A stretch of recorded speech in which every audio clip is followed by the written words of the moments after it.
Hi அஸ்ஸலாமு அலைக்கும் beams. இன்னைக்கு நீங்க பார்க்க போறது ஃப்ரைடே எடுக்கப்பட்ட ஒரு மினி vlog. வழக்கம் போல எந்திரிச்சு ஃப்ரெஷ் அப் ஆயிட்டு இன்னைக்கு பசியார நான் எங்க போனேன் அப்படின்னு கேட்டீங்கன்னாக்கா டேஸ்டி தஞ்சாவூர் தான் போனேன். இதுதான் எனக்கு ஈஸி ஆக்சஸாக இருக்குது.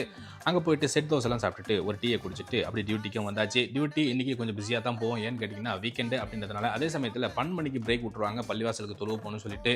ஸோ 12 மணிக்கு நேராக நாங்கள் தொப்பியாப்பால போயிட்டு மட்டன் பிரியாணி வாங்கிட்டு வந்து ரூமில் வச்சுட்டு அப்புறம் பள்ளிவாசலுக்கு தொழுவையும் போயாச்சு. தொழுதுட்டு வந்து வாங்கிட்டு வந்த மட்டன் பிரியாணியை சாப்பிட்டுட்டு மதியம் டியூட்டிக்கும் போயாச்சு. மதியமும் பிஸியாக தான் போயிட்டு இருந்துச்சு. அதே சமயத்தில் 6 மணிக்கு எனக்கு டியூட்டியை முடிச்சுட்டு ரூமுக்கும் வந்துட்டேன் மகிழ்ச்சியோடையே. அப்புறம் டின்னருக்கு நான் இன்னைக்கு கடையில் தான் ஆர்டர் பண்ணிக்கிட்டேன். சவர்மாவும் ஒரு அவக்காடோ ஜூஸும் ஆர்டர் பண்ணிக்கிட்டேன். ஸோ இன்னைக்கான டே இப்படி தான் போச்சு. நம்ம சேனல் நீங்கள் புதுசாக பார்க்குறதா இருந்தால் உங்களுக்கு பிடிச்சிருந்துச்சுன்னா சப்ஸ்கிரைப் பண்ணிட்டு லைக் அண்ட் கமெண்ட் பண்ணிட்டு உங்கள் ஃபேமிலி அண்ட் ஃப்ரெண்ட்ஸ்க்கு ஷேர் பண்ணி விட்டுருங்க. இணைய வழியாக இணைந்திருப்போம். நன்றி.